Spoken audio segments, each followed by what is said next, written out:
আসসালামু আলাইকুম সকলকে।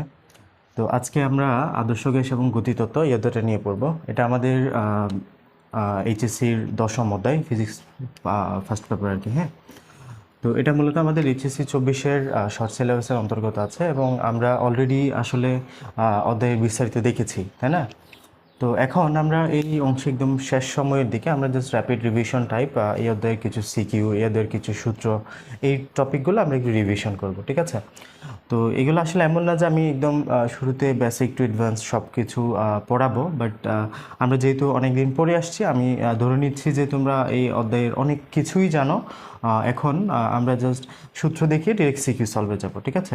তো মূলত তোমার আগের কিছু কনসেপ্ট এবং আগে পড়াশোনা থাকতে হবে এই অধ্যায়টা, তারপর তুমি আশা করি এই লেকচারটা তোমার কাজে দিবে বা বুঝতে পারবে ভালো। ওকে, আচ্ছা।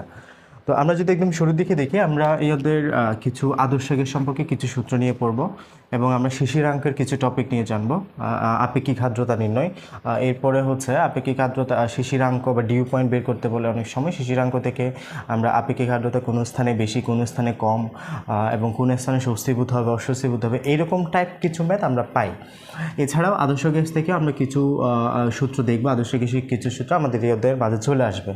লাইক আমরা বয়েলের সূত্র, চার্লসের সূত্র, দেন বয়েল এবং চার্লসের যে সমন্বিত সূত্র, তারপর হচ্ছে আদর্শ গ্যাস সূত্র, এই সূত্রগুলো আমাদের এই অধ্যায়ে থাকবে এবং এই অধ্যায়ের এই সূত্রগুলো রিলেটেড কিছু ম্যাথও আমরা আসলে সিকিউ বিগত বছরের কোয়েশ্চেনে আসতে দেখা যায়।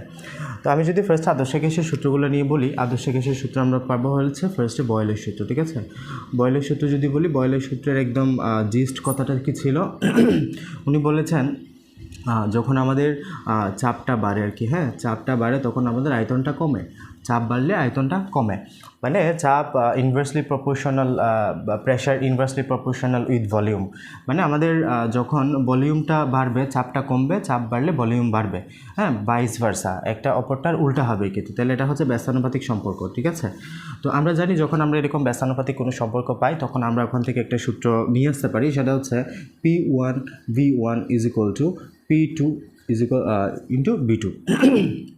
এই সূত্রের বিস্তারিত আমি এখন দেখানোর প্রয়োজন মনে করছি না, কারণ অলরেডি আমরা এগুলো বিস্তারিত যখন পড়েছিলাম তখন দেখানো আছে এগুলো, তাই না? তো আমি বিস্তারিত বলছি না, জাস্ট আমাদের এটা বয়েলের সূত্র একটু মাথায় রাখতে হবে, যে কোনো সময় আমাদের লাগতে পারে এটা। ওকে, দেন আমরা যদি চার্লস, তাহলে এক্ষেত্রে যখন আমরা বলবো বয়েলের সূত্রে আমরা সম্পর্ক কার কার নিচ্ছি, চাপ এবং ভলিউমের, তার মানে এক্ষেত্রে আমাদের আননোন আর কে আছে, আমাদের তাপমাত্রা আমরা জানি আছে, হ্যাঁ, তাপমাত্রা আছে, আমাদের মোল সংখ্যা আছে। সেক্ষেত্রে বলতে হবে যে স্থির তাপমাত্রায় আমাদের কাজটা হবে, স্থির তাপমাত্রায় আমাদের এই যে সম্পর্ক ওটা আমাদের হবে চার্লসের সূত্রে।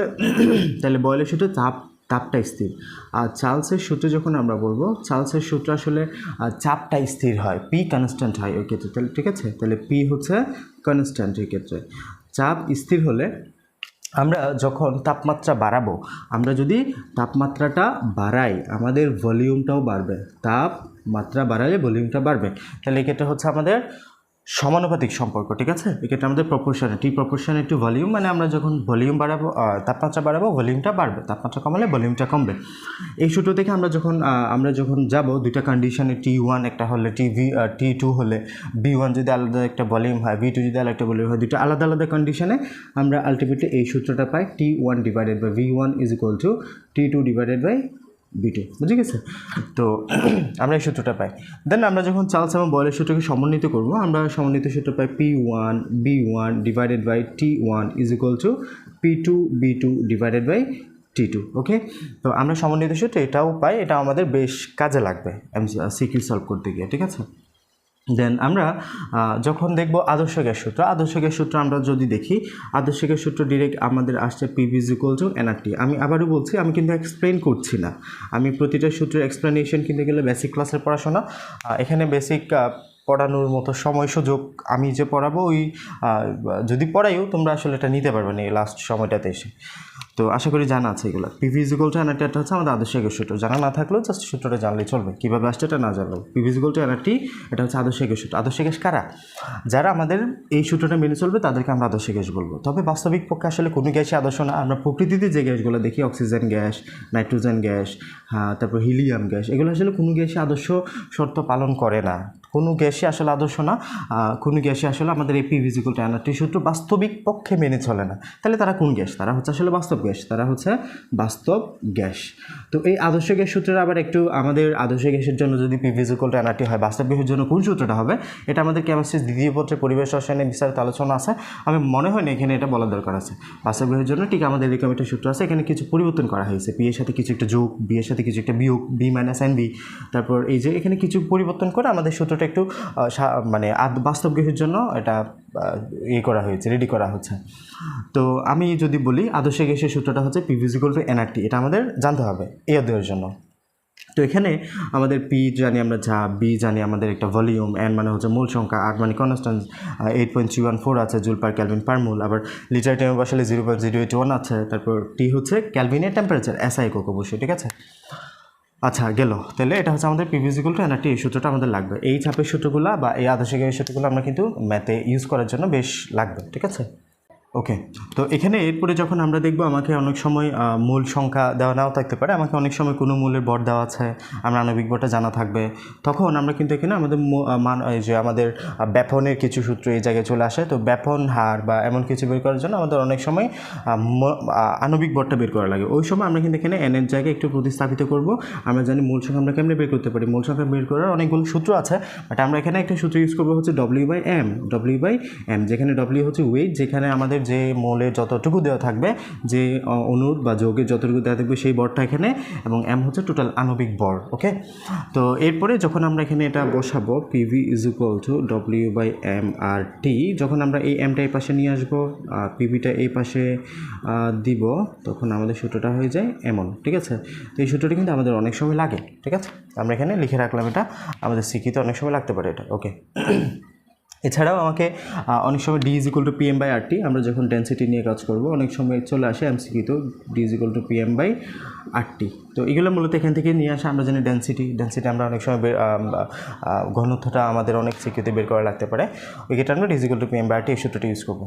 ওকে, তাহলে আমাদের মূলত এই রিলেটেড সূত্রগুলো আমাদের বেশ লাগবে আদর্শ গ্যাস রিলেটেড যে কোনো সিকিউ সলভ করার জন্য। ওকে, তো এখন আমি যদি আরও একটা বিষয় নিয়ে আলোচনা করি, সেটা হচ্ছে আমাদের এই অধ্যায়ের সবচেয়ে আসলে গুরুত্বপূর্ণ যে টপিক আমাদের লাগবে, এই অধ্যায়ের মানে মোস্ট হাইলাইটেড টপিক আমাদের এখানের জন্য, সেটা হচ্ছে শিশিরাঙ্ক এবং আপেক্ষিক আর্দ্রতা রিলেটেড কিছু ম্যাথ। হ্যাঁ, ওকে, তো আমরা যদি শিশিরাঙ্ক বা আপেক্ষিক আর্দ্রতা রিলেটেড কিছু ম্যাথ দেখি, শিশিরাঙ্ক বা আপেক্ষিক আর্দ্রতা এই টপিকগুলো কি, আমি যদি ফার্স্টে আপেক্ষিক আর্দ্রতা বিষয়টা একটু ক্ল্যারিফাই করার চেষ্টা করি। আপেক্ষিক আর্দ্রতা বিষয়টা কি? তো আর্দ্রতা মানে তো আমরা জানি, আর্দ্রতা মানে হচ্ছে আমাদের বায়ুটা, একটা বায়ুতে আমাদের বায়ুতে কতটুকু, একটা বায়ু কতটুকু আর্দ্র মানে এখানে কতটুকু পানি আছে এর পরিমাণটা। আপেক্ষিক আর্দ্রতা বিষয়টা যদি আমি বোঝানোর চেষ্টা করি, এটা হচ্ছে আমাদের একটা কক্ষ, ঠিক আছে, এটা যদি আমাদের একটা কক্ষ ধরি, এই কক্ষে কিছু বায়ু আছে, অবশ্যই বায়ু থাকবে, আমাদের কক্ষে বায়ু থাকবে, তাই না, বায়ু থাকবে। তো এখানে আমাদের বায়ুর আমরা জানি জলীয় বাষ্প ধারণ ক্ষমতাও থাকবে, বায়ুতে জলীয় বাষ্প ধারণ ক্ষমতাও থাকবে, স্বাভাবিক। তো আমি যদি বলি এই জায়গায় আমাদের বায়ুতে জলীয় বাষ্প ধারণ ক্ষমতা হচ্ছে টোটাল 10 লিটার। ওকে, আমি যদি খুব সাধারণভাবে বোঝানোর চেষ্টা করি, এই জায়গায় আমাদের যে টোটাল বাষ্প ধারণ ক্ষমতা এই কক্ষের বায়ুর, সেটা হচ্ছে আমাদের 10 লিটার। তাহলে এই 10 লিটার হচ্ছে তার মূলত ক্যাপাসিটি। ওকে, এই 10 লিটার হচ্ছে তার কি ক্যাপাসিটি, মানে এই রুমের কক্ষটা টোটাল 10 লিটার বায়ু ধারণ করতে পারে। ওকে, এই বায়ুটা টোটাল এই কক্ষটা 10 লিটারের বায়ু ধারণ করতে পারবে, 10 লিটারের পানি, এই যে টোটাল যে এখানে আমাদের বায়ু আছে, এই বায়ুটার টোটাল 10 লিটার বাষ্প ধারণ করতে পারবে। আমি মূলত এখানে শূন্য দিয়েছি 10টা, এই 10টা এইভাবে এখানে বোঝানো হচ্ছে, 10টা গোল্লা আছে। তো 10 লিটার পানি ধারণ করতে পারে আমাদের এটা। তো এটা হচ্ছে তার ক্যাপাসিটি, কতটুকু সে ধারণ করতে পারবে হাইয়েস্ট। আর আমি যদি আরেকটা বিষয় বলি, এই জায়গায় কন্টেন্ট মানে হচ্ছে আমাদের এখানে 10 লিটার তো তার ধারণ ক্ষমতা, এই 10 লিটার কি তার ধারণ ক্ষমতা, সে এখানে যে বায়ুটা আছে, যে কক্ষে আমাদের এখানে বায়ুটা আছে, ও বায়ু টোটাল এতটুকু জলীয় বাষ্প ধারণ ক্ষমতা পারবে, এটা হচ্ছে তার ক্যাপাসিটি। স্বাভাবিকভাবে সবসময় তো ক্যাপাসিটি পরিমাণে বায়ু আমাদের বাষ্প থাকবে তা কিন্তু না। তো এই জায়গায় আমাদের এই জায়গায় আমাদের কন্টেন্ট হচ্ছে 5 লিটার, কন্টেন্ট হচ্ছে 5 লিটার, মানে এখানে আমাদের এই কক্ষের টোটাল যে বাষ্প তার পরিমাণ 5 লিটার কন্টেন্ট, মানে এখানে যে আমাদের মূলত এটা চাপ দিয়ে আমরা প্রকাশ করি, ঠিক আছে। আমি যে একদম রভাবে বলছি, এটা ক্যাপাসিটি 10 লিটার বা কন্টেন্ট 5 লিটার, এখানে মূলত আমরা চাপের হিসাবটা করি, বাষ্প চাপ আর কি। তো একই কথা ঘুরে ফিরে এই জায়গায় আমাদের বাষ্পের টোটাল ক্যাপাসিটি হচ্ছে 10 লিটার এবং কন্টেন্ট মানে হচ্ছে তার যে ক্যাপাসিটি, এটাতে যে যতটুকু বর্তমানে উপস্থিত আছে সেটার পরিমাণ হচ্ছে কন্টেন্ট 5 লিটার। তো এখানে যদি আমি আপেক্ষিক আর্দ্রতা বের করতে চাই, আমাকে বলতে হবে আপেক্ষিক আর্দ্রতা বা relative humidity is equal to content by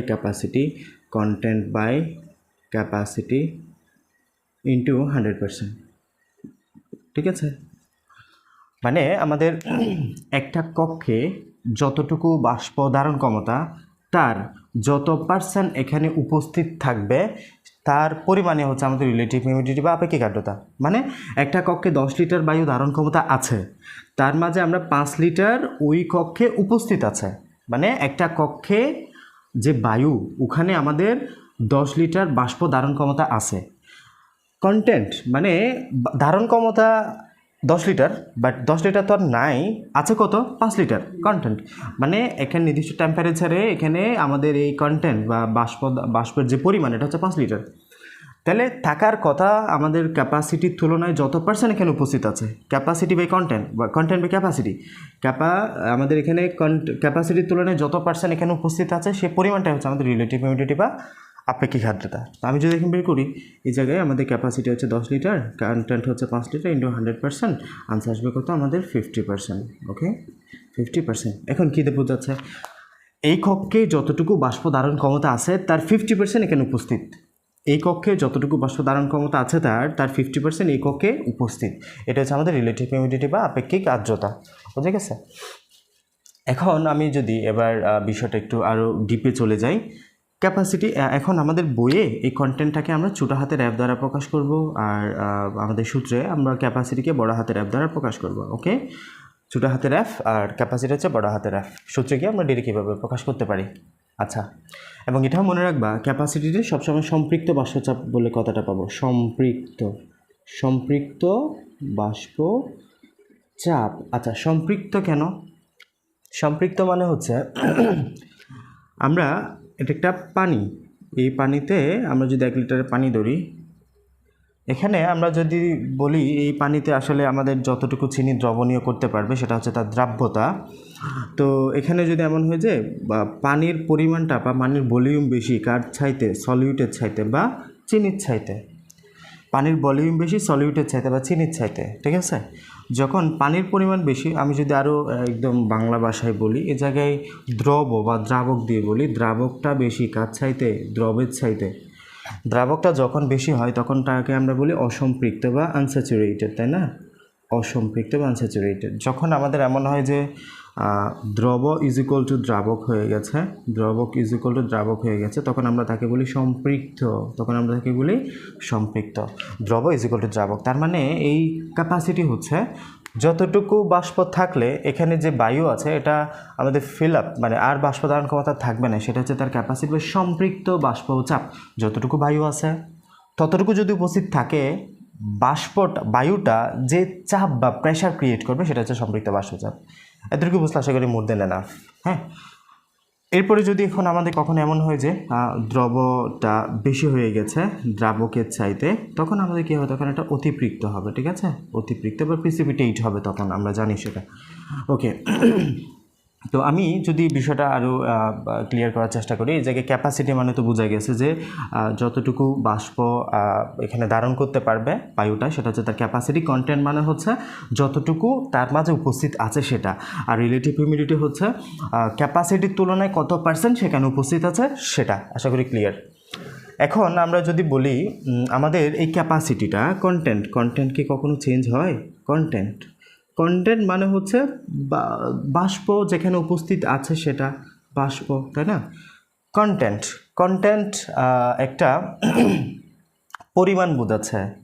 এই কন্টেন্ট কি কখনো চেঞ্জ হবে? নিশ্চয় না। কন্টেন্ট কখনো চেঞ্জ হবে না, যে কোনো টেম্পারেচারে হোক, যে কোনো অবস্থায় হোক, যে কোনো প্রেশারে হোক, কন্টেন্ট কখনো চেঞ্জ হবে না। এখন কন্টেন্ট কেন আসলে এটা এমনিই বোঝা যাচ্ছে যে যখন আমরা 1 লিটার একটা পানিকে যদি আমরা বাষ্পে পরিণত করি, হ্যাঁ, লাইক আমরা 1 লিটার পানি, টেম্পারেচারের উপর কন্টেন্ট কখনো চেঞ্জ হয় না, এটা মাথায় রাখতে হবে। টেম্পারেচারের উপর কন্টেন্টের কোনো প্রভাব নেই। আমরা একটা পানিকে যখন 25 ডিগ্রি সেন্টিগ্রেড তাপমাত্রায় রাখবো, ওই পানিকে যখন আমরা 75 ডিগ্রি সেন্টিগ্রেড সেলসিয়াস রাখবো, পানি কি চেঞ্জ হবে? পানির পরিমাণ একই থাকবে। আবার ওই পানিকে যখন আমরা বয়লিং টেম্পারেচার 100 ডিগ্রি তাপমাত্রা নিয়ে যাব, বাষ্প হোক, সমস্যা নেই, পানি 1 লিটারই থাকবে, এখানে বাষ্প 1 লিটারই হয়ে যাবে। তো এক্ষেত্রে আমি বোঝাতে চাচ্ছি টেম্পারেচারের উপর কন্টেন্টের কোনো প্রভাব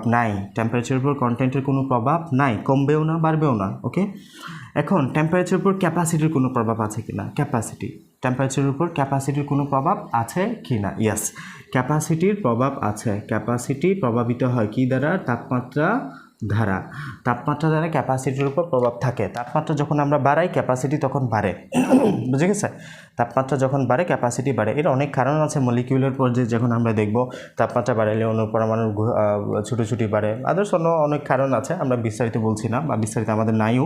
আমরা জাস্ট জানি যে ক্যাপাসিটি যখন বাড়াবো, তাপমাত্রা যখন বাড়বে ক্যাপাসিটি তখন বাড়বে, তাপমাত্রা যখন কমবে ক্যাপাসিটি তখন কমবে। আচ্ছা, এতটুকু মনে রাখলে চলবে।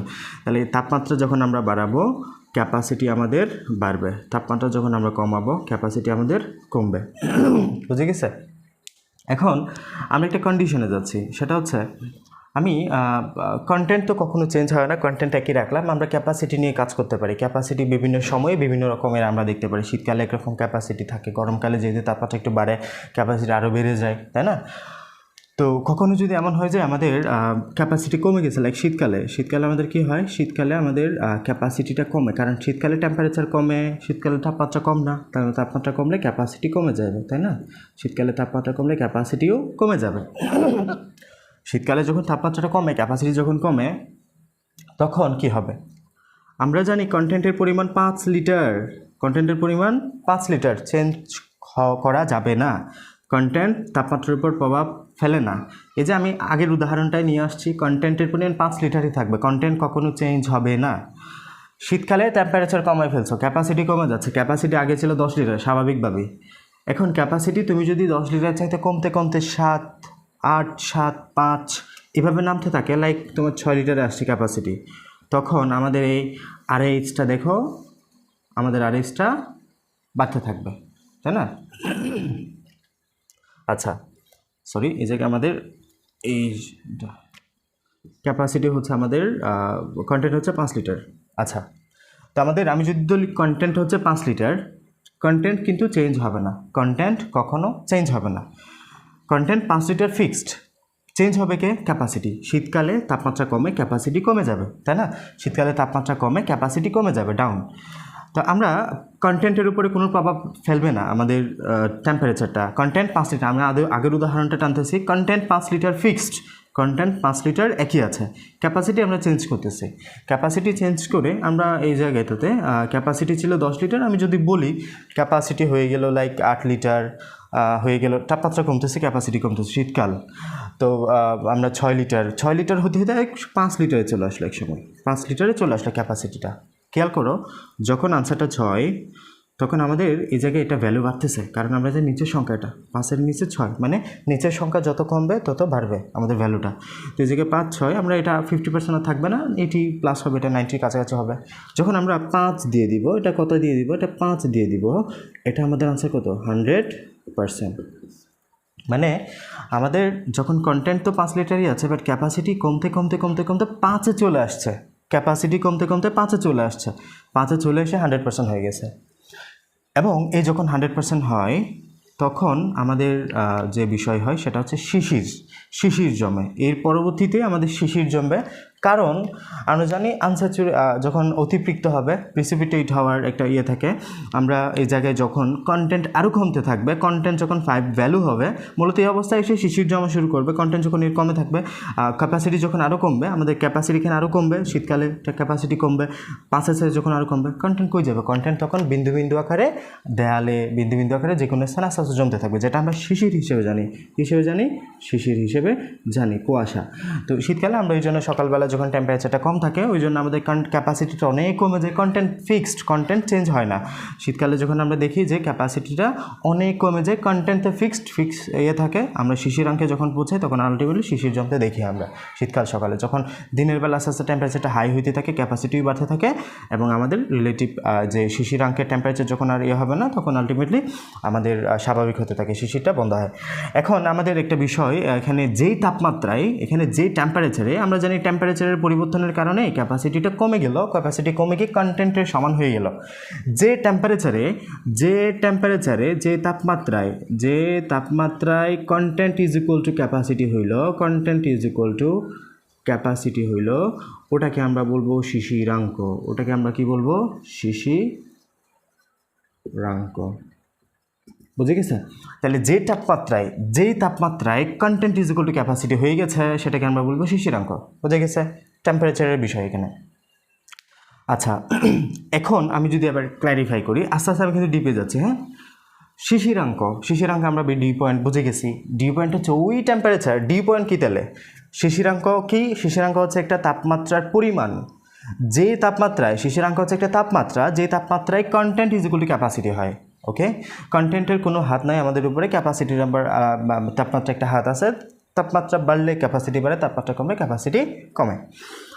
ওকে, তো এই জায়গাতে শিশিরাঙ্ক মানে কি? একটা তাপমাত্রা। এটা তাপমাত্রা, যে তাপমাত্রায় content is equal to capacity হয়। ওকে, এখন কখনো যদি আমাদের এই কোয়েশনটা খুব খুব খুব গুরুত্বপূর্ণ, এই অংশটা আমাদের শিশিরাঙ্ক দেওয়া আছে তোমাকে 27 ডিগ্রি সেন্টিগ্রেড সেলসিয়াস। শিশিরাঙ্ক দেওয়া আছে 27 ডিগ্রি সেন্টিগ্রেড সেলসিয়াস। আচ্ছা, শিশিরাঙ্ক মানে কি বুঝছো? শিশিরাঙ্ক মানে হচ্ছে এখানে আমাদের এই তাপমাত্রায় কন্টেন্টটা ক্যাপাসিটি হয়। এই তাপমাত্রায় কন্টেন্টটা কী হয়? এই তাপমাত্রায় কন্টেন্টটা ক্যাপাসিটি হয়। এতটুকু বোঝা গেছে আশা করছি। 27 ডিগ্রি সেন্টিগ্রেডে তোমাকে যে টেম্পারেচার দেওয়া আছে, এবং এটা হচ্ছে শিশিরাঙ্ক বা ডিউ পয়েন্ট। এটা কি? এটা হচ্ছে ডিউ পয়েন্ট। এটা যে কোনো তাপমাত্রা না, এটা হচ্ছে ডিউ পয়েন্টের তাপমাত্রা। 27 ডিগ্রি সেন্টিগ্রেড সেলসিয়াসে ডিউ পয়েন্ট দেওয়া আছে, 27 ডিগ্রি সেন্টিগ্রেড সেলসিয়াসে তোমাকে শিশিরাঙ্ক বলা আছে। তার মানে শিশিরাঙ্ক মানে আমি জানি এই 27 content is equal to capacity হয়। এতটুকু বুঝে গেছে? 27 content is equal to capacity হয়। ওকে, এখন আমাকে প্রশ্নে আমরা দেখতে পাবো যে আমাদের ম্যাক্সিমাম সময়ই আমাদের কোনো সিকিউতেই এ পর্যন্ত যা আসছে, কন্টেন্ট কখনো দেওয়া থাকে না। দেওয়া থাকবে কি? ক্যাপাসিটি। তাও 27 ক্যাপাসিটি সহজে দেয় না। 27 ক্যাপাসিটি সহজে দেয় না। দিবে কত? দিবে লাইক 29 দিতে পারে আমাদের। এর আগে হচ্ছে কত? 25 দিতে পারে। 25 ক্যাপাসিটি দিল, 29 ক্যাপাসিটি দিল। এই মাঝখানে 27 পড়ছে। ওই 27 ক্যাপাসিটি বের করবা।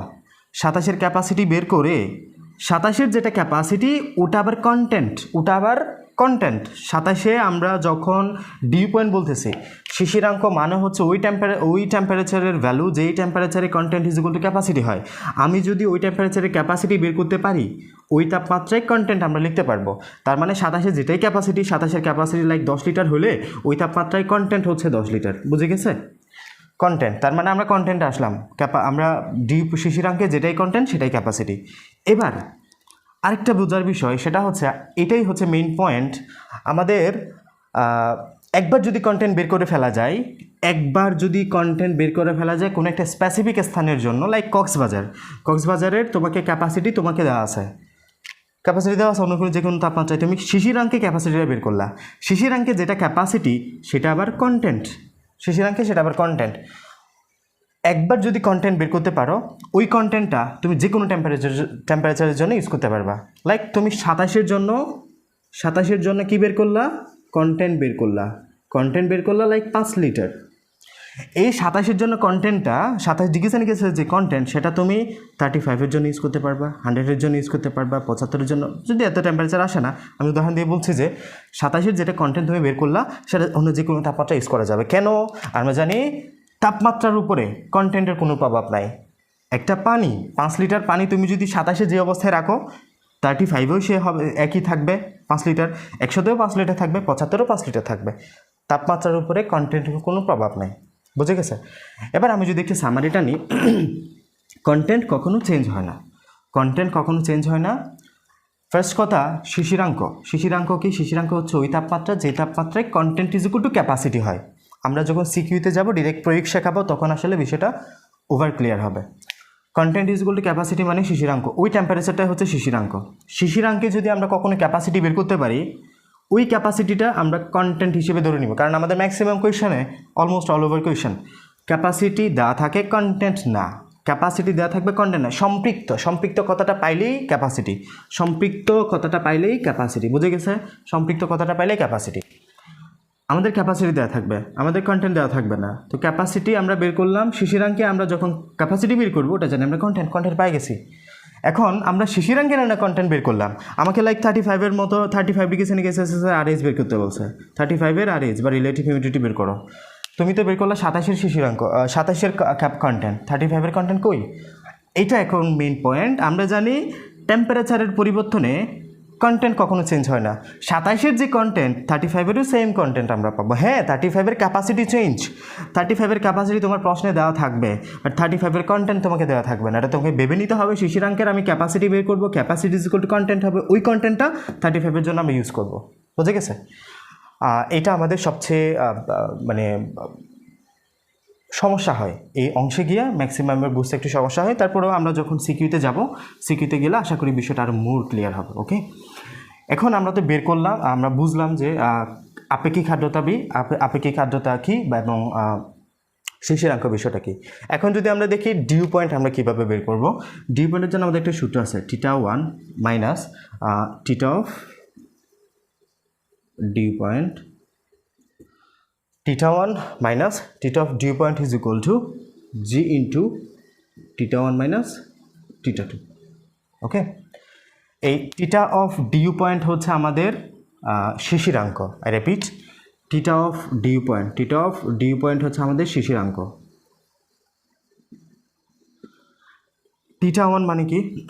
θ1 মানে হচ্ছে শুষ্ক বাল্বের তাপমাত্রাটা, শুষ্ক বাল্ব, হ্যাঁ, শুষ্ক বাল্বের তাপমাত্রাটা, বাল্বের তাপমাত্রা, থার্মোমিটার আর কি। θ2 হচ্ছে আর্দ্র বাল্বের তাপমাত্রা, আর্দ্র বাল্বের তাপমাত্রা। এখানে একটা বিষয় মাথায় রাখার কথা, শুষ্ক বাল্ব মানে এটা ল্যাবরেটরিতে আসলে শুষ্ক বাল্ব মানে তো বুঝছো, স্বাভাবিকভাবে আমরা টেম্পারেচার যেটা মাপি রুম টেম্পারেচার, ওই থার্মোমিটার। আর আর্দ্র বাল্ব মানে কি, ভেজা কাপড় সহ আমাদের ওই টেম্পারেচারটা মাপা হয় ল্যাবরেটরিতে। একটা বিষয় মাথায় রাখবা, কোনো স্থানের টেম্পারেচার আমাদের স্পেসিফিক দেওয়া নাও থাকতে পারে। আমাকে বলতে পারে যে ওই স্থানে শুষ্ক বাল্বের টেম্পারেচার এত 30, বুঝে নিতে হবে শুষ্ক বাল্বের যে টেম্পারেচার ওটাই হচ্ছে ওই স্থানের টেম্পারেচার বোঝাচ্ছে। শুষ্ক বাল্বের যে টেম্পারেচার এটা হচ্ছে ওই স্থানের টেম্পারেচার। θ2 মানে হচ্ছে এটা ল্যাবরেটরিতে বিষয়, এটা আমরা ওখানে এটা বোঝার বিষয় না। ঠিক আছে?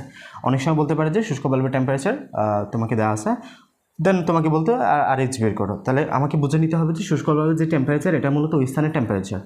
আর এখানে তো ক্যালকুলেশন করে পারবা যে θ অফ ডিউ পয়েন্ট, এটা এপাশে এপাশে নিয়ে আমরা θ অফ ডিউ পয়েন্ট বের করতে পারবো। ঠিক আছে? তো এটা হচ্ছে আমাদের মূলত যে আপেক্ষিক আর্দ্রতা রিলেটেড যে কয়েকটা বিষয় ওটা। এখন আমাদের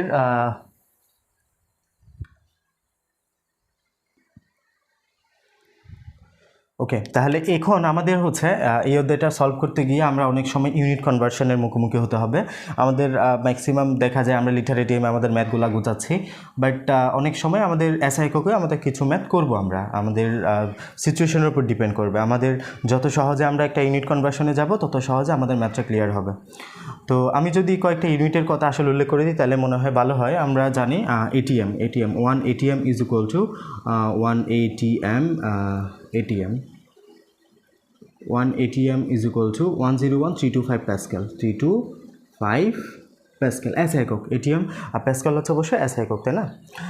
তাছাড়া আমি যদি বলি 1 litre is equal to 10 1 liter is equal to 10 inverse 3 meter cube. 1 liter is equal to 10 inverse 3 meter cube. বুঝে গেছে?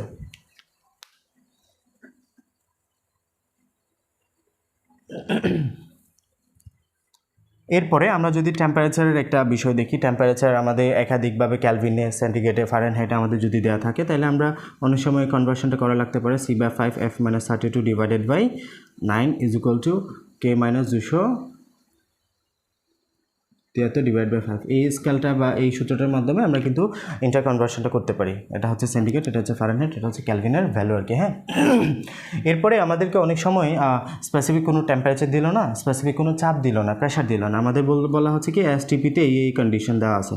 তখন আমাদের কী বুঝতে হবে? এসটিপি মানে হচ্ছে standard temperature and pressure. Standard temperature and pressure, এসটিপিতে আমাদের যে টেম্পারেচার ভ্যালু সেটা হচ্ছে 0 ডিগ্রি সেন্টিগ্রেড সেলসিয়াস। আমরা জানি আমরা ক্যালভিন ইউজ করব, তার মানে 0 ডিগ্রি সেন্টিগ্রেড সেলসিয়াস কত? 273 ক্যালভিন। বুঝে গেছে? 273 ক্যালভিন। এরপরে যখন আমরা প্রেশারটা দেখব, প্রেশার হচ্ছে মূলত 1 ATM, যদি এটিএমে বলো সেটা হচ্ছে 1 ATM বা 101325 প্যাসকেল, 101325 প্যাসকেল। দেন আমাদের এই কন্ডিশনটা গেল, এবার বলতে পারে SATP। এটা হচ্ছে standard ambient temperature and pressure. Standard ambient temperature and pressure. তো এখানে যখন আমাদের বলা হবে টেম্পারেচার হচ্ছে আমাদের জানি 25 ডিগ্রি সেন্টিগ্রেড সেলসিয়াস, 25 ডিগ্রি হলে 298 হয়, 298 ক্যালভিন। বুঝে গেছে? আর আমাদের যেটা প্রেশার, এটা আমরা হচ্ছে 101325 বলবো না, আমরা ডিরেক্ট একক, দশক, শতক, হাজার, অযুত, লক্ষ, ডিরেক্ট 1 লক্ষ বলবো। ঠিক আছে? 1 লক্ষ প্যাসকেল। এটা হচ্ছে আমাদের এসএটিপির যে ভ্যালু ওটা। তো আমরা এই ইউনিটগুলা বা কনভার্সনগুলো আমাদের অনেক সময় দরকার হতে পারে, বিশেষ করে 1 litre is equal to 10 inverse 3 metre cube, এটা অনেক বেশি দরকার পড়ে। ঠিক আছে? তো আমরা হচ্ছে এখন ডিরেক্ট সিকিউ সলভে যাই। সিকিউ সলভে আশা করছি বিষয়গুলো আরও বেশি ক্লিয়ার হবে তোমাদের জন্য। ঠিক আছে? ওকে, তাহলে এখানে আমরা একটা সিকিউ দেখতে পাচ্ছি যে একটা বায়ুপূর্ণ বেলুনকে একটা হ্রদের 41.81 গভীরতায় নিয়ে যাওয়ায় সেটি 1 লিটার আয়তন ধারণ করলো। তাহলে একটা বায়ুপূর্ণ বেলুন আছে, তাকে একটা হ্রদের এত মিটার গভীরতায় নিয়ে যাওয়া হলো এবং সেটি 1 লিটার আয়তন ধারণ করলো। ঠিক আছে? তো আমরা যদি দেখি, আমরা যদি ডায়াগ্রামটা আঁকার চেষ্টা করি, এটা হচ্ছে আমাদের একটা হ্রদ। হ্যাঁ, এই হ্রদের বড় করে আঁকার চেষ্টা করি। এই হ্রদের গভীরতা হচ্ছে 40.81 মিটার। একটা বায়ুপূর্ণ বেলুনকে, বেলুনটা বায়ুপূর্ণ আছে, ওকে, একটা বেলুন হচ্ছে তোমার বায়ুপূর্ণ আছে, একটা বেলুন বায়ুপূর্ণ অবস্থায় আছে, একটা বেলুন বায়ুপূর্ণ অবস্থায় আছে। ওই বায়ুপূর্ণ বেলুনকে আমরা 41.81 মিটার গভীরতায় নিয়ে গেলাম এবং নিয়ে যাওয়ায় সেটি 1 লিটার আয়তন ধারণ করলো। মানে হচ্ছে এটাকে আমি এত গভীরতায় নিয়ে আসলাম, এই যে লাইক আমি এত গভীরতায় নিয়ে আসলাম, এটা হচ্ছে একদম গভীরে, এবং এটার আয়তন ধারণ করলো 1 লিটার। এটার আয়তন ধারণ করলো কত? 1 লিটার। বিষয়টা খেয়াল করো, এখানে বড় চিত্রটা বড় দিলাম, এই জায়গায় ছোটো দিলাম। ওকে, বিষয়টা খুবই ক্লিয়ার। আমি যদি বলি এত বড় একটা বেলুনকে, বায়ুপূর্ণ বেলুন আছে, এটা বায়ুপূর্ণ বেলুনকে আমি এত গভীরতায় নিচে নিয়ে আসলাম। দেন বায়ুমণ্ডলের চাপ বলা হচ্ছে 10⁵ নিউটন মিটার ইনভার্স 2। বায়ুমণ্ডলের যে চাপ সেটা হচ্ছে 10⁵ newton metre inverse 2। Newton metre inverse 2 মানে প্যাসকেল আর কি মূলত। এরপরে পানির ঘনত্ব 10⁵ কেজি মিটার কিউব। পানির ঘনত্ব 10⁵ কেজি মিটার কিউব। আমরা জানি ঘনত্বের যে নর্মাল ভ্যালুটা 1000, এবং জি দেওয়া আছে 9.8 ms ইনভার্স 2। জি দেওয়া আছে 9.8 ms ইনভার্স 2। বুঝে গেছে? ওকে, বায়ুপূর্ণ একটা বেলুনকে পানির উপরের পৃষ্ঠ থেকে এত মিটার গভীরতায় নিয়ে আসলাম, এটার আয়তন ধারণ করলো কত? 1 লিটার। গেল।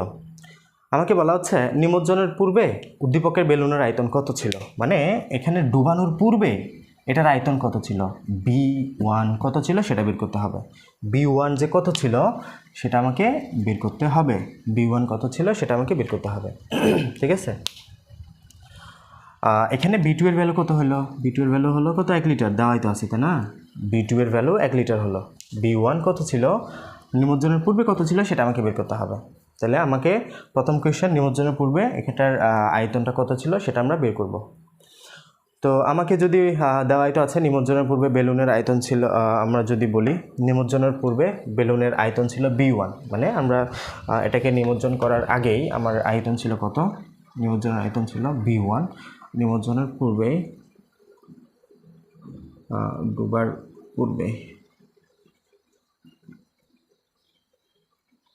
পূর্বে আয়তন যদি হয় B1, ডুবানোর পূর্বে আয়তন ছিল কত B1, ডুবানোর পরে এটা জানি না, এটা বের করতে হবে।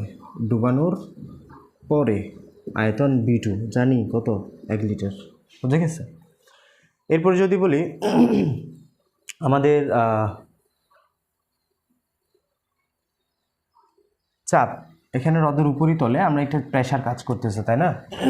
হ্রদের উপরিতলে আমরা জানি এখানে একটা প্রেশার কাজ করতেছে। বলো এটার উপর কোন প্রেশার কাজ করতেছে? জাস্ট বায়ুমণ্ডলের যে প্রেশার 10⁵ নিউটন বা প্যাসকেল, নিউটন বাস প্যাসকেল, এটাই কাজ করতেছে। নিমজ্জনের পূর্বে এই বেলুনে কোন প্রেশারটা কাজ করতেছে? বায়ুর প্রেশার, যেটা আমার উপরে এখন কাজ করছে 10⁵ প্যাসকেল। তার মানে এটা হচ্ছে আমাদের P1, রাইট? এটা হচ্ছে P1 কত 10⁵ প্যাসকেল বা নিউটন মিটার ইনভার্স 2। আমি তাকে এখান থেকে নিয়ে আসলাম, এখানে গভীরতায় নিয়ে আসলাম, গভীরতায় নিয়ে আসায় তার উপর প্রেশারের কি পরিবর্তন হবে সেটা আমরা যদি দেখি, আমরা জানি এখানে একটা তরলের প্রেশার থাকবে, যেটা আমরা আসলে আলটিমেটলি প্লবতা হিসেবে জানি, প্লবতা বায়োন্সি। এই প্লবতার একটা প্রেশার কাজ করবে, সেটা হচ্ছে কি P=H ρg, মনে আছে 9-10-এর পড়া, P=H ρg। এখানে যখন আমরা এই বেলুনটাকে পানির গভীরতায় নিয়ে আসলাম, একটা গভীরতায় সে আরেকটা প্রেশার কাজ করবে এই জায়গাটার উপর, সেটা হচ্ছে প্লবতার প্রেশার, প্লবতা। এবং এই বায়ুমণ্ডলের প্রেশার যেহেতু পানির উপর আছে, পানি আলটিমেটলি তার উপর বায়ুমণ্ডলের প্রেশারটা তখনও থাকবে, তার মানে বায়ুমণ্ডল প্লাস প্লবতা দুটা প্রেশার যোগ হবে। তাহলে যখন সে পানির উপরিতলে আছে তখন তার কাছে মাত্র একটা প্রেশার কাজ করতেছে, সেটা হচ্ছে বায়ুমণ্ডলের প্রেশারটা। যখনই তাকে এত মিটার গভীরতা নিয়ে আসা হলো, তার কাছে এখন দুটা প্রেশার, একটা হচ্ছে বায়ুমণ্ডলের প্রেশার, একটা হচ্ছে প্লবতার প্রেশার। প্লবতার প্রেশারটা হচ্ছে P=H ρg, বায়ুমণ্ডলের প্রেশারটা তো জানোই 10⁵, তাই না? তার মানে P2 কত? P2 হচ্ছে H ρg plus 10⁵ newton metre inverse 2, বুঝে গেছে? তো এটা হচ্ছে আমাদের যা দেওয়া আছে তা। এবং আমাকে হ্রদের গভীরতা দেওয়া আছে H1 এখানে H এর ভ্যালু দেওয়া আছে না, H হচ্ছে কত 41.81 মিটার, 81 মিটার, এটা হচ্ছে আমাদের দেওয়া আছে। এখন আমরা জানি বয়েলের সূত্র মতে P1B1 P2B2, P1B1 P2B2 হয়। তো এখানে আমাদের যা দেওয়া আছে আমরা যদি লিখি, P1 এর ভ্যালু দেওয়া আছে, তোমাকে P1 বের করতে পারবা, আমাকে বের করতে হবে কিসের ভ্যালু, B1 এর ভ্যালু। আমি B1টা এক পাশে রাখি, বাকি সব পাশে পাঠাই দিই। B1 যদি এক পাশে রাখি, B2 ডিভাইডেড বাই P1, ঠিক আছে? এখন আমি তো জানি সবগুলোর ভ্যালু জানা আছে, আশা করি। P2 এর ভ্যালু জানি H ρg প্লাস 10⁵। B2 এর ভ্যালু কত? B2 এর ভ্যালু হচ্ছে 1 লিটার, এবং এখানে P1 এর ভ্যালু কত 10⁵। H এর মান জানো, রো এর মান জানো, ঘনত্ব G এর মান জানো, সবই জানো না? তাহলে এখন B1 এর মান বের করতে পারবে না সহজে। B1 এর মান আমাদের আনসার আসে আসলে কত 5 লিটার, 5 লিটার আমাদের আনসার আসে, ঠিক আছে? তো আমাদের এখানে মূলত এতটুকু উচ্চতায় নিয়ে যাওয়ার পরে আমাদের আগে কত ছিল, B1 এর ভ্যালু কত ছিল 5 লিটার। এবার তুমি একটু বাস্তবের সাথে মিলাও। এখানে তোমাকে আগে ছিল 5 লিটারের একটা ভলিউম বেলুন, যখন তুমি নিচে নিয়ে আসলা এটার ভলিউমটা কমে 1 লিটার হয়ে গেল। তোমাকে তো বলে দিচ্ছে যে B2 1 লিটার, এটা কত লিটার হবে? এটা হবে 1 লিটার, ওকে? এটা হবে 1 লিটার। তার মানে আয়তন কমছে না। আয়তন কেন কমে? আমরা জানি আয়তনের সাথে চাপের সম্পর্কটা ব্যস্তানুপাতিক। এই জায়গায় চাপ ছিল জাস্ট 10⁵, যখনই এখানে তুমি নিচে নিয়ে আসলা প্লবতার জন্য একটা চাপ বাড়তেছে, চাপ বাড়া আয়তন কমা। দেখো 5 লিটার থেকে কমে 1 লিটার হয়ে গেছে, চাপ বাড়ছে বিধায় আমাদের এটা কমছে, বুঝে গেছে? ওকে, এটা হচ্ছে আমাদের যে ঘ নাম্বারের সিকিউ ওটা। এখন আমরা যদি এরপরেরটা দেখি, আচ্ছা, এর পরের মেতে আমাদের বলা হচ্ছে কি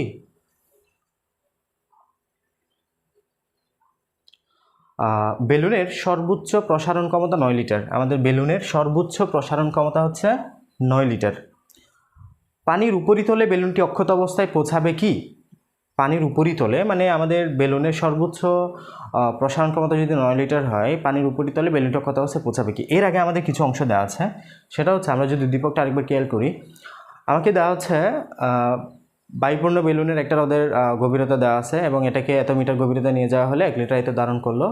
দেন বলতেছে হ্রদের তলদেশে বেলুনে আরও 1 লিটার বায়ু প্রবেশ করিয়ে দিয়ে ছেড়ে দেওয়া হলো। হ্রদের তলদেশে নিয়ে গেলা, হ্রদের তলদেশে নিয়ে গিয়ে এখানে আরও 1 লিটার বায়ু তুমি যোগ করলা। ওকে, হ্রদের তলদেশে নিয়ে যাওয়ার পরে সেটাতে আরও 1 লিটার বায়ু যোগ করলা, যোগ করে ছেড়ে দিলা। ছেড়ে দেওয়ার পরে এটা স্বাভাবিকভাবে উপরের দিকে উঠে যাবে। এখন প্রশ্ন হচ্ছে উপরে যখন উঠবে সে কি অক্ষত অবস্থায় পৌঁছাবে কি? মানে সে হচ্ছে এখানে 1 লিটার বায়ু এনে ছেড়ে দিলা, ছেড়ে দেওয়ার পরে সে উপরে উঠে যাবে, উপরে উঠে গিয়ে সে অক্ষত অবস্থায় পৌঁছাবে কি? এবং তার জন্য বলতেছে তার বায়ু ধারণ ক্ষমতা 9 লিটার। 9 লিটার যদি সে সর্বোচ্চ ক্যাপাসিটি ধারণ করতে পারে তার ইলাস্টিসিটির জন্য, তাহলে সে অক্ষত অবস্থায় পৌঁছাবে কি, ঠিকঠাকভাবে পৌঁছাবে কি না? তো এক্ষেত্রে আমাদের যে আমরা জানি খুব সহজেই যদি আমি বিষয়টা বোঝানোর চেষ্টা করি, এই জায়গাটাতে আমাদের 1 লিটার, তাহলে আগে ছিল কত? 1 লিটার, তুমি কত করলা? 2 লিটার করলা, তাই না? 2 লিটার করলা। আমরা জানি এই জায়গায় চাপ বেশি, এই জায়গায় কি বেশি? চাপ বেশি। চাপ বেশি মানে কি? আয়তন কম। চাপ বেশি মানে কি? আয়তনটা কম, তাই না? এই জায়গায় চাপ বেশি, নিচে নিচে আমার বায়ুমণ্ডলের চাপও আছে, প্লবতার চাপও আছে, চাপ বেশি, আয়তন কম। যখন উপরে যাবে চাপটা কমবে, চাপ কমবে। চাপ কমবে মানে কি? আয়তন বাড়বে, আয়তন বাড়বে, তাই না? উপরের দিকে উঠছে মানে কি? প্লবতার প্রেশারটা কমবে, প্লবতার প্রেশার কমতে কমতে চাপ কমবে, চাপ কমলে আয়তন বাড়বে। আমরা স্বাভাবিকভাবে জানি ভাইস ভার্সা, পি ব্যস্তানুপাতিক 1/b। চাপ কমলে আয়তন বাড়ে, আয়তন বাড়লে চাপ কমে, চাপ কমলে আয়তন বাড়বে। একদম উপরে গেলে চাপ একদম কমে যাবে, কত? শুধুমাত্র 10⁵, মানে বায়ুমণ্ডলের যে চাপ সেটা। আয়তন একেবারে বাড়বে, আয়তন অনেক বেশি, আয়তন অনেক বেশি বুঝলাম। 2 লিটার তো করে দিলা, 2 লিটারের জন্য আয়তন অনেক বেশি হবে। আয়তন যদি এত বেশি হয়, 9 লিটার ক্রস করে, তাহলে বেলুনটা আর ঠিকঠাক থাকবে না, বেলুনটা মানে অক্ষত থাকবে না। তো এই জায়গায় কারণ 9 লিটার কেন? 9 লিটার তার ধারণ ক্ষমতা, 9 লিটারের বেশি বায়ু সে ধারণ করতে পারে না, এর বেশি হলে বেলুনটা ফেটে যাবে। তো আয়তন যখন আমাদের 9 লিটারের বেশি হবে তখন আমরা জানি আমাদের স্বাভাবিক থাকবে না, আর বেলুনটা এটা অক্ষত থাকবে না। বুঝতে পারছো আশা করি? এই জায়গায় 2 লিটার, চাপ অনেক বেশি, উপরে যখন নিবা চাপটা কমবে, চাপ কমলে আয়তন বাড়বে, আয়তন বাড়তে বাড়তে 9-এর বেশি হচ্ছে কিনা এটা আমাদের বোঝার বিষয়। তাহলে আমাদের এখন বের করতে হবে কি? তোমাকে এখানে দেওয়া আছে এই কন্ডিশনের জন্য তোমাকে এখানে প্রেশার জানা আছে, P1 জানা আছে, এই ভলিউমটা B1 জানা আছে। উপরে গেলে কত হবে তোমার প্রেশারটা জানা আছে, শুধু বায়ুমণ্ডলের প্রেশার B2 বের করবা। জাস্ট B2 বের করতে পারলেই 9-এর বেশি না কম সেটা যাচাই করে আমরা আসলে বের করতে পারবো। বুঝে গেছে? তো এবার যদি সহজে আমরা যদি এটা সলভ করে ফেলি তাহলে আসো। তো এ জায়গায় B1 এর ভ্যালু কত? V1 হচ্ছে এই জায়গায় 2 লিটার। P1 এর ভ্যালু কত? P1 এর ভ্যালু এই জায়গায় হবে কত? 10⁵ তো আছেই, প্লাস H রো G, এটা হচ্ছে P1 এর ভ্যালু। এরপর আমরা যখন উপরে নিয়ে যাব সেখানে চাপ কত হবে? উপরে মাত্র চাপ থাকবে শুধুমাত্র কে? বায়ুমণ্ডল না, শুধুমাত্র 10⁵ নিউটন মিটার ইনভার্স 2 বের করতে হবে কি? B2। বুঝে গেছে? ওকে, তো আশা করি বুঝছো যে আমরা সেমভাবে P1 B1 is equal two P2 B2 দিয়ে বের করবো। B2 is equal to P1 B1 divided by P2। Then এখানে আমাকে P1 B1 B2 আমার সব জানা আছে, B2 বের করতে হবে, তাহলে সবই বসাই দিবা। এখানে H এর মান জানা আছে, রো এর মান জানা আছে, GM সবই তো জানা আছে, বের করতে পারবেন ক্যালকুলেশন করে। ক্যালকুলেটরে আমাদের V2 এর ভ্যালু আসবে হচ্ছে 10 লিটার, B2 এর ভ্যালু আসবে হচ্ছে 10 litre, which is more than 9 litre. তাহলে যখনই এখানে রাখলা 2 লিটার করলা, এটাকে 2 লিটার করার ফলে যখন এটা উপরে যাবে আমরা জানি উপরে গেলেই চাপ কমবে, চাপ কমলে আয়তন বাড়বে, বাড়তে বাড়তে লাস্ট পয়েন্টে 10 লিটার হয়ে যাবে। 10 লিটারটা 9-এর চাইতে বেশি, কারণ তার ধারণ ক্ষমতা 9 লিটার, 9-এর চাইতে বেশি হলে সে ঠিকঠাক থাকবে না, ফেটে যাবে, উপরে গিয়ে ফেটে যাবে। দেন আমাদের অক্ষত থাকবে না, আনসার অক্ষত থাকবে না। ঠিক আছে, তো আমাদের আদর্শ গ্যাস রিলেটেড বয়েলসের সূত্র থেকে এই টাইপের ম্যাথ আমরা দেখবো। ঠিক আছে, আমাদের পরীক্ষার প্রশ্নে তো মূলত এই টাইপের ম্যাথ দেয়, বা অনেক সময় হ্রদের গভীরতা বের করতে বলে। আশা করি হ্রদের গভীরতা কেমনে বের করবা তোমরা জানো। এখানে গভীরতা বের করলে আমরা P equal to H rho G, হ্রদের গভীরতা দিয়ে অনেক ম্যাথ আসতে দেখেছি এখানে। তাহলে আশা করি পারবা এটা।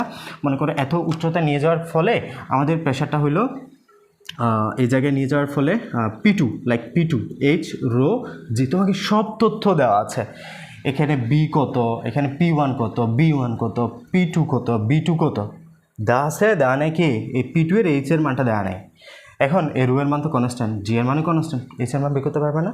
পারবা। আশা করি P2 জানলেই এইচ এর মান বের করতে পারবা। তো আমাদের এটা দেওয়া থাকবে অনেক সময় এরকম ম্যাথ। তোমাকে আমি জাস্ট একটা ডেমো দেখাইলাম, তোমরা এই রিলেটেড ম্যাথগুলো সলভ করবে অবশ্যই। বুঝে গেছে?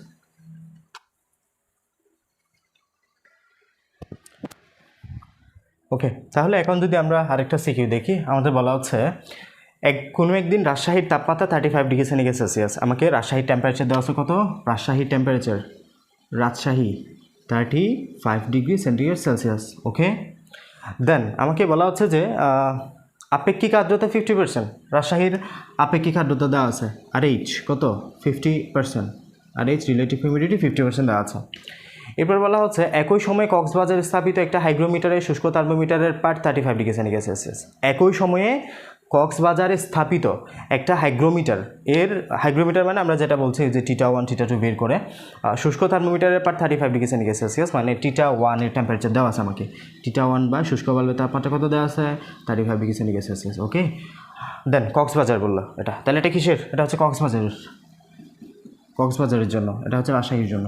রাজশাহীর জন্য তাপমাত্রা দেওয়া আছে 35 আর এজ হচ্ছে 50%।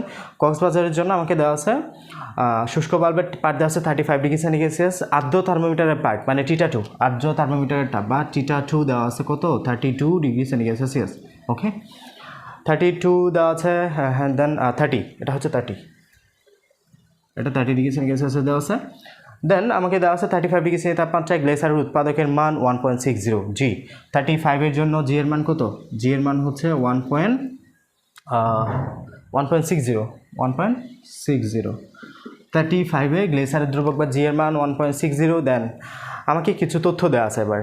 সম্পৃক্ত বাষ্পচাপ বা আমরা যেটাকে ক্যাপাসিটি বলি, 26-এর দেওয়া আছে 25.21, 26-এর দেওয়া আছে 26 ডিগ্রি সেন্টিগ্রেড সেলসিয়াস দেওয়া আছে 25.21। দেন আমাকে 28-এর দেওয়া আছে 28.35, 28 ডিগ্রি সেন্টিগ্রেড সেলসিয়াস দেওয়া আছে 28.35। দেন আমাকে 35-এ দেওয়া আছে 42.16, 35-এ দেওয়া আছে 42.16। আই রিপিট, এগুলো কিসের তথ্য? এগুলো বলা হচ্ছে সম্পৃক্ত বাষ্পচাপ। 26, 28, 35 তাপমাত্রায় সম্পৃক্ত জলীয় বাষ্পের চাপ যথাক্রমে 25.21, দেন 28-এ হচ্ছে 28.35, দেন 42.16। আচ্ছা, সম্পৃক্ত বাষ্পচাপ এগুলো কিসের ভ্যালু? সম্পৃক্ত বাষ্পচাপ, সম্পৃক্ত বাষ্পচাপ। আই রিপিট, আমি তোমাদেরকে বলেছিলাম সম্পৃক্ত শব্দটা থাকলেই ক্যাপাসিটি। এগুলো কিসের মান? সবগুলোই ক্যাপাসিটির ভ্যালু। ওকে, আচ্ছা এখন জানা আছে এগুলো, আমাকে দেওয়া আছে এই তথ্যগুলো। বলতেছে উদ্দীপক অনুসারে কক্সবাজারের শিশিরাঙ্ক বের করতে হবে। কক্সবাজারের শিশিরাঙ্ক বের করতে হবে, খুবই সহজ। আমাকে কক্সবাজারের জন্য θ1 দেওয়া আছে, কক্সবাজারের জন্য θ2 দেওয়া আছে। আমাকে বলতেছে কক্সবাজারের জন্য শিশিরাঙ্কটা বের করতে। ওকে, আমরা তো জানি θ ইজ ইকুয়াল টু, আমরা যদি ডিরেক্ট লিখি সূত্রটা, θ is equal to θ1 minus G into θ1 minus θ2। বুঝে গেছে? এই সূত্রটা আমরা ডিরেক্ট লিখতে পারি। আমরা যদি এখানে এইটা আগে লিখি, এটা পরে লিখেছিলাম। আমরা যদি শিশিরাঙ্কের জন্য θ অফ ডিউ পয়েন্ট, এটা আর কি, হ্যাঁ, θ অফ ডিউ পয়েন্টের জন্য সূত্রটা লিখি, θ is equal to θ1 minus G into θ1 minus θ2 হয়। এখানে θ1 হচ্ছে শুষ্ক বাল্বের যে টেম্পারেচার 35, এটাই হচ্ছে কক্সবাজারের জন্য টেম্পারেচার। মনে রাখবা, শুষ্ক বাল্বের জন্য যে টেম্পারেচার এটা হচ্ছে কক্সবাজারের জন্য টেম্পারেচার 35। আমাকে দেওয়া আছে 35 দেওয়া আছে এখানে। মনে রাখবা এই সূত্রে আমরা কিন্তু অবশ্যই সেন্টিগ্রেডের বিষয়টা বলতেছি, সেন্টিগ্রেডে, নট ক্যালভিনে। এস এককে দেওয়ার দরকার নেই। এটা হচ্ছে আমাদেরকে 35 দেওয়া আছে, দেন মাইনাস জি এর মান বললো 35-এর জন্য জি এর মান 1.60, দেন টিটা 135 মাইনাস এটা হচ্ছে 30। আমরা ক্যালকুলেশন করলে টিটা অফ ডিউ পয়েন্ট পাই হচ্ছে 27 degree centigrade Celsius, 27 degree centigrade Celsius. Theta of dew point কত? 27 ডিগ্রি সেন্টিগ্রেড সেলসিয়াস। মানে আমরা বের করলাম কক্সবাজারের শিশিরাঙ্কের ভ্যালু 27। শিশিরাঙ্ক মানে কি? যেই তাপমাত্রায় কক্সবাজারে capacity is equal to content হবে, সেটাই হচ্ছে তার কক্সবাজারের শিশিরাঙ্ক। বুঝে গেছে? তার মানে আমরা 27 ডিগ্রি পেলাম কক্সবাজারের শিশিরাঙ্ক, ওই শিশিরাঙ্কে কক্সবাজারের জন্য কন্টেন্টটা ক্যাপাসিটি সমান হয়। ওকে, এখন আমাকে পরবর্তী কোয়েশনে যদি দেখি,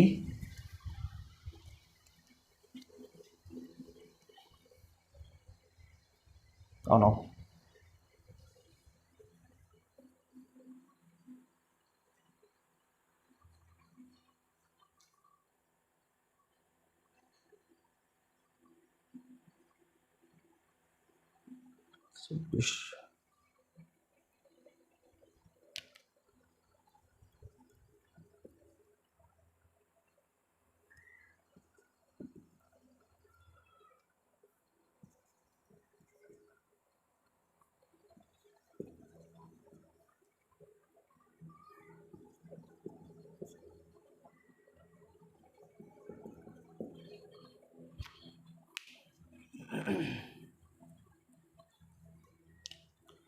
ওকে। তো এখন আমাকে বের করতে হবে একই তাপমাত্রা হওয়া সত্ত্বেও রাজশাহীর চেয়ে কক্সবাজারে কোন ব্যক্তি অধিক অস্বস্তি বোধ করবে।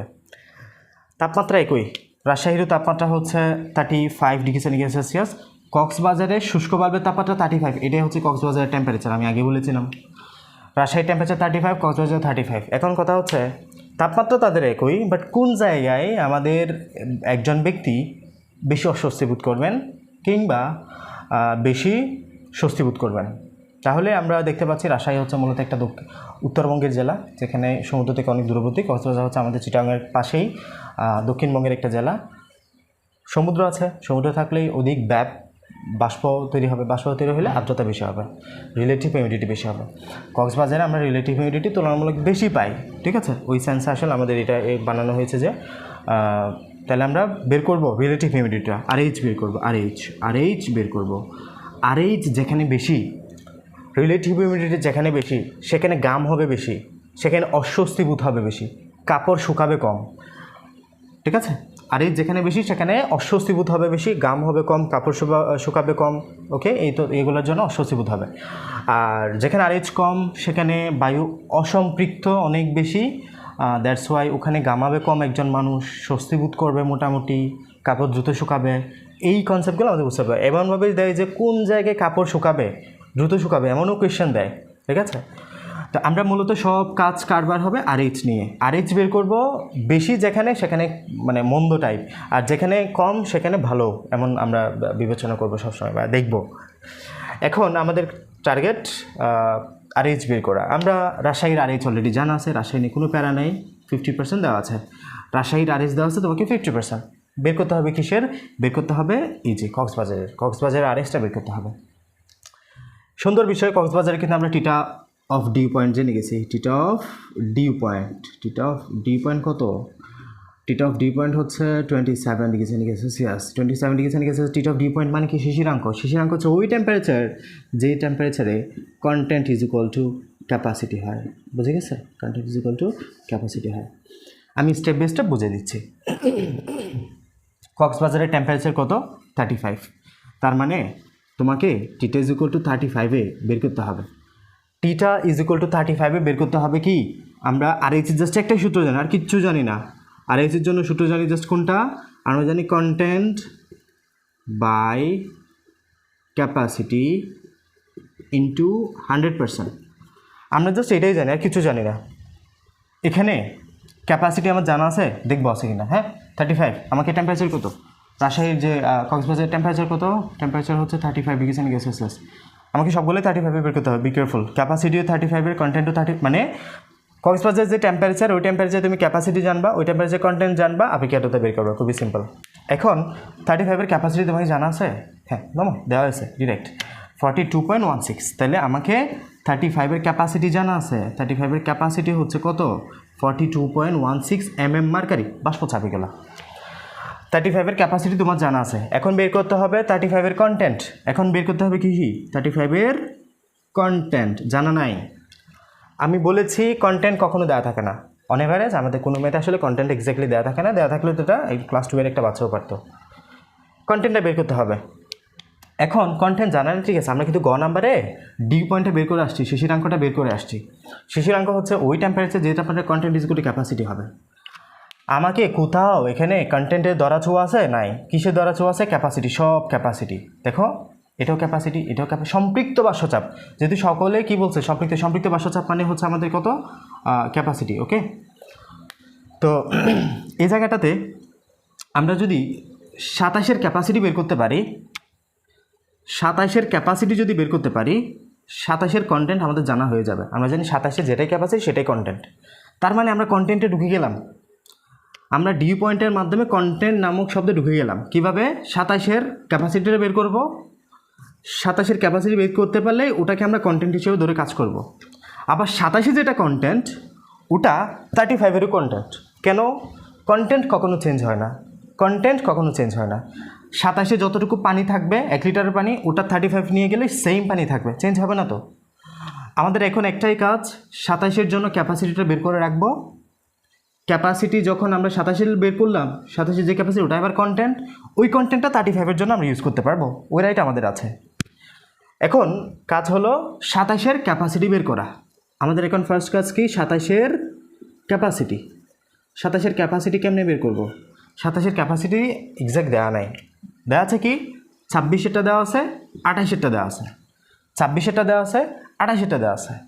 28 এবং 26-এর মাঝখানে আবার 27 হয়, ঠিক আছে। তো আমরা একটা ট্রিক দিয়ে বের করতে হবে যে 28 - 26, দেখো 28 - 26 সমান কত হয়? 2 ডিগ্রি সেন্টিগ্রেড সেলসিয়াস না? 2 ডিগ্রি সেন্টিগ্রেড সেলসিয়াসের জন্য সম্পৃক্ত বাষ্পচাপের পরিবর্তন কত? এখানে আমাদের এখানে এটা যদি বিয়োগ করে 2 পাই, তাহলে এখানে এটার পরিবর্তন কত হবে? 28.35 - 25.21 মনে হয়, 21 mm মার্কারি, মানে যা আসে আর কি জায়গাটাতে, তো যা আসে 28 থেকে এটা বিয়োগ করলে যা আসে তাই, সামথিং কিছু আসলো, আমি যদি বলি 2 পয়েন্ট সামথিং আসলো আর কি। 2 ডিগ্রির জন্য যদি এত হয়, 1 ডিগ্রির জন্য ব্যবধান বের করো, ঐকিক নিয়ম। 2 ডিগ্রির জন্য যদি এত হয়, তাহলে 1 ডিগ্রির জন্য এটা বসাবা ডিভাইডেড বাই আমাদের 2 ডিগ্রি সেন্টিগ্রেড সেলসিয়াস। তাহলে এখানে একটা ক্ষুদ্র ভ্যালু পাবা না, ক্যালকুলেটর করবা। 2 ডিগ্রির জন্য ব্যবধান এত হলে এত মাইনাস এত, 1 ডিগ্রির জন্য ব্যবধান কত হয় সেটা বের করবা, ঠিক আছে। দেন আমরা যদি এটা বের করি, আমাদের আনসার আসে কত? আমাদের আশাটা হলো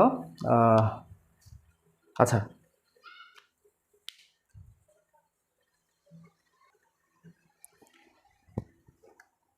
ওকে, তাহলে এটা যদি আমরা ক্যালকুলেটরে করি, এটার ভ্যালু আসবে কত? 1.57, ঠিক আছে। এটার ভ্যালু আসবে কত? 1.57। তো আসলে দেখা যাচ্ছে 1.57 আসলো 1 ডিগ্রির ব্যবধানের জন্য, 1 ডিগ্রি সেন্টি তাপমাত্রা ব্যবধানের জন্য 1.57 তুমি মান পাইলা। এখন তোমাকে বের করতে হবে কত? 27-এর।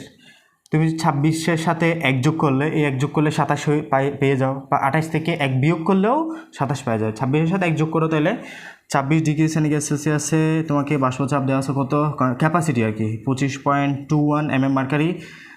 তাহলে এখন কি করবা? প্লাস 1 ডিগ্রি যোগ করে দাও, শেষ।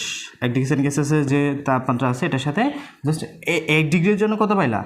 26-এর জন্য এত তো দেওয়া আছে তোমাকে, এখন 1 ডিগ্রির জন্য যোগ করে দিলে হয়ে যাচ্ছে 1.57 বা সামথিং যেটা আসলো, 57 যেটা আসলো।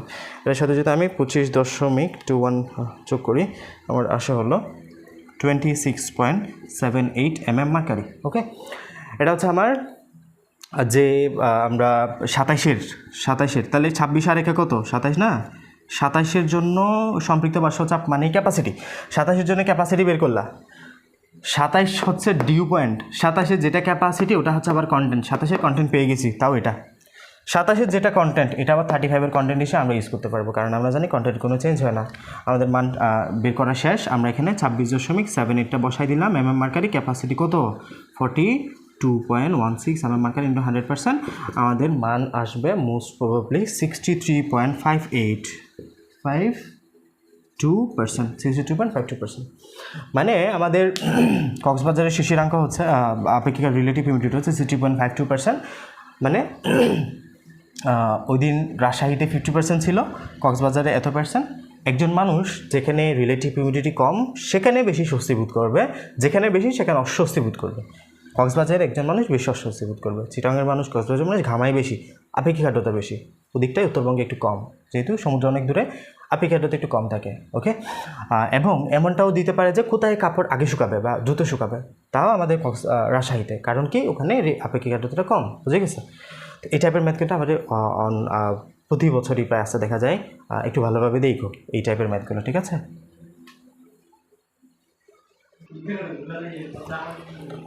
ওকে, তাহলে যদি এখন আমরা তৃতীয় নম্বর সিকিউরিটা দেখি, আমাদের বলা হচ্ছে নিচের চিত্রে এ এবং বি দুটি পাত্রে একটির মধ্যে নাইট্রোজেন গ্যাস, অপরটিতে একটা অজানা গ্যাস আছে। তাহলে আমাদের বলা হচ্ছে দুটা পাত্র, একটাতে নাইট্রোজেন গ্যাস আছে, অপর একটা পাত্রে অজানা গ্যাস আছে, মানে আমাদের আইডেন্টিফাই করে দেয় নাই। এ একটা পাত্রে যেখানে আমাদের বলা হচ্ছে নাইট্রোজেন গ্যাস, বি একটা পাত্র যেখানে অজানা একটা গ্যাস আছে, বা আমাদের এক্স্যাক্টলি বলা হয় নাই কোন পাত্রে নাইট্রোজেন গ্যাস আছে বা কোন পাত্রে অজানা গ্যাসটা আছে। এ পাত্রে আমাদের কিছু কন্ডিশন দেওয়া আছে, আমাদের দেওয়া আছে প্রেশার ইজ ইকুয়াল টু, আমাদের বলা হচ্ছে 42 মিলিপ্যাসকেল। ওকে, দেন আমাদের বলা হচ্ছে CRMS back is equal two বলা হচ্ছে 1500 ms ইনভার্স 1। সিআরএমএস মানে কি? রুট মিন স্কোয়ার, গড় মূল বর্গ বেগ, ঠিক আছে। দেন আমরা যদি বলি এর আয়তন দেওয়া আছে কত, আয়তন দেওয়া আছে 10⁻³ মিটার কিউব, 10⁻³ মিটার কিউব। এর মোল সংখ্যা দেওয়া আছে 2 মোল, ঠিক আছে, মোল সংখ্যা 2 মোল দেওয়া আছে। দেন আমাদের বি পাত্রের যে কন্ডিশনগুলো দেওয়া আছে সেটা হচ্ছে 52 মিলিপ্যাসকেল দেওয়া আছে, 52 প্যাসকেল।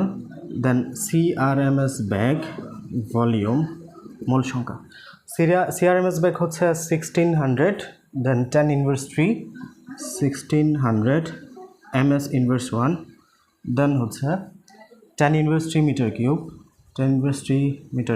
দেন 2 মোল। এই কন্ডিশনগুলো দেওয়া আছে আমাদের। এ পাত্রে প্রেশার, সিআরএমএস ব্যাগ।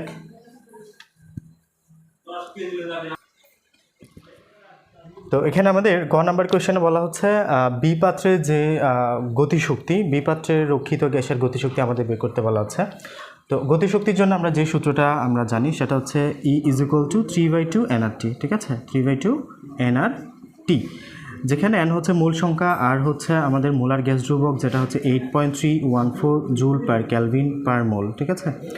এবং বলে রাখছি এই জায়গায় আমরা যেটা ইউজ করলাম সেটা হচ্ছে SI একক, আমরা যদি লিটার এটিএমের মানটা ইউজ করতে যাই 0.081 লিটার এটিএম পার মোল পার কেলভিন চলে আসবে।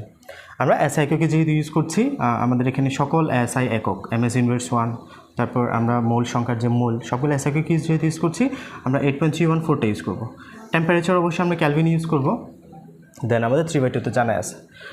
তো এই জায়গায় যদি আমরা দেখি আমাদের মোল সংখ্যা জানা আছে, এবং এসটিপিতে আমাদের এসটিপিতে যে টেম্পারেচার, এসটিপিতে যেহেতু কন্ডিশন বলা হচ্ছে, এসটিপিতে আমরা জানি টেম্পারেচার হচ্ছে 0 ডিগ্রি সেলসিয়াস, যেটা ক্যালভিন আমরা যদি লিখি 273 ক্যালভিন হয়। ওকে, তো আমাদের আনসার কি আসে? 3/2 nR2, জাস্ট মানগুলো বসাই দিলেই চলে। 3/2 n এর মান হচ্ছে আমাদের বি পাত্রের জন্য 2 মোল, দেন আর এর মান হচ্ছে 8.314 জুল পার মোল পার ক্যালভিন, এবং টেম্পারেচার হচ্ছে 273 ক্যালভিন। তো আনসার যা আসে তাই আমাদের 6809.166 জুল আসবে, 6809.166 সামথিং জুল আসবে, এসআই একক জুল শক্তির। তো এটা হচ্ছে আমাদের খুব সহজ একটা ম্যাথ। 3/2 nR2 মাঝে মাঝে আসে, সেজন্য আমি দেখাই দিচ্ছি। এরপরে ক নাম্বারের ম্যাথটা যদি আমরা দেখি, ক নাম্বারের বলা হচ্ছে আমাদের আচ্ছা, তো গ নাম্বারে আমাদের বলা হচ্ছে কোন পাত্রে জানা গ্যাসটা আছে বলে তুমি মনে করো। আমাদের দুটা পাত্রের কথা বলা হচ্ছে, একটা হচ্ছে এ পাত্র, একটা হচ্ছে বি পাত্র। এক্স্যাক্টলি বলা হয় নাই আমাদের কোন পাত্রে আসলে নাইট্রোজেন গ্যাসটা আছে, নাইট্রোজেন গ্যাসটা যে কোন পাত্রে আছে আমাদের বলা হয় নাই। বলা হচ্ছে এ এবং বি দুটো পাত্র, যে কোনো একটাতে আমাদের নাইট্রোজেন গ্যাসটা আছে, বাট আমাদের এক্স্যাক্টলি বলা হয় নাই কোনটাতে আছে। আমরা বের করতে হবে কোন পাত্রে আসলে নাইট্রোজেন গ্যাসটা আছে। এটার জন্য আমাদের একটাই ওয়ে, সেটা হচ্ছে আমাদের বলা হচ্ছে কোন গ্যাস, নাইট্রোজেন গ্যাস। নাইট্রোজেন গ্যাসের আণবিক ভর আমরা নিশ্চয়ই জানি, নাইট্রোজেন গ্যাসের আণবিক ভর আমাদের জেনে আমাদের নাইট্রোজেন গ্যাসের আণবিক ভর দিয়ে আমরা মূলত এটা যাচাই করব, এম বের করতে হবে আমাদের, ঠিক আছে। তো এক্ষেত্রে আমরা জানি নাইট্রোজেন গ্যাসের জন্য আমাদের যদি আমরা বলি আণবিক ভর সেটা হচ্ছে 28 গ্রাম, তাই না? নাইট্রোজেন গ্যাসের জন্য আণবিক ভর হচ্ছে 28 গ্রাম। তো এখন আমরা 28 গ্রামটা কোন ক্ষেত্রে আসে সেটা আমাদের এখন যাচাই করার বিষয়। তো আমরা সিআরএমএস বেগ জানা আছে, সিআরএমএস বেগ থেকে মূলত আমরা ওদিকটায় আগাবো। যদি আমরা দেখি আমাদের কী কী ভ্যালু দেওয়া আছে, আমরা যদি লিখি, আমাদের জানা আছে প্রেশার জানা আছে 42 মিলিপ্যাসকেল। তো এক্ষেত্রে আমরা চাপ বা P1 যদি লিখি 42, যদি প্যাসকেলে নিয়ে যাই 10⁶ প্যাসকেল, ওকে। দেন আমরা যদি লিখি ভলিউম কত দেওয়া আছে, ভলিউম দেওয়া আছে 10⁻³ মিটার কিউব। দেন মূল সংখ্যা কত দেওয়া আছে, মূল সংখ্যা 2 মোল CRMS বেগ বা রুট মিন স্কোয়ার ভেলোসিটি, মূল গড় বর্গবেগের মান হচ্ছে 1500 ms⁻1, ঠিক আছে। আমরা আদর্শ গ্যাসের সূত্র জানি, তাই না? PV = nRT। PV = nRT হচ্ছে আমাদের আদর্শ গ্যাস সূত্র। আদর্শ গ্যাস সময় আমাদের এইটা মেনে চলে। আমরা অবশ্যই নাইট্রোজেন গ্যাসটাকে আদর্শ গ্যাস হিসেবে যাচাই করছি, আইডিয়াল গ্যাস হিসেবে, যদিও আসলে বাস্তব গ্যাস, বাট আমরা আদর্শ গ্যাস হিসেবে আমাদের সূত্র ইউজ করব। তো আমরা যদি সূত্রে দেখি আমাদের PV = nRT, আমরা যদি আরটিকে এই পাশে নিয়ে আসি, আরটিকে যদি এ পাশে নিয়ে আসি, আমাদের পিভিটা এই পাশে যাবে, /n হয়, তাই না? দেন এখানে আমরা যদি সকল মান জানা আছে, আমাদের পি এর মান জানা আছে, বি এর মান জানা আছে, পি এর মান জানা আছে, বি এর মান জানা আছে, এন এর মান জানা আছে। আরটি এর ভ্যালু আমরা সহজে বের করতে পারি। আরটি এর ভ্যালু হচ্ছে আমাদের, যদি আমরা মানগুলো বসা, তো আমরা বের করতে পারি 21.3 জুল পার মোল, ওকে, জুল পার মোল। এটা হচ্ছে আমাদের আরটি এর ভ্যালু হয়। তো আবার আমরা তো সূত্র জানি এমন যে CRMS বেগ = মূল গড় বর্গবেগের সূত্র হচ্ছে √3RT /m, তাই না? তো এখান থেকে আমরা আমাদের এমটা বের করতে হবে, তাই না? তো আমাদের CRMS বেগ এখানে আসে, আমাদের √/, টোটাই ফেলতে হবে, এই পাশে স্কোয়ার করতে হবে, এটা চলে যাবে।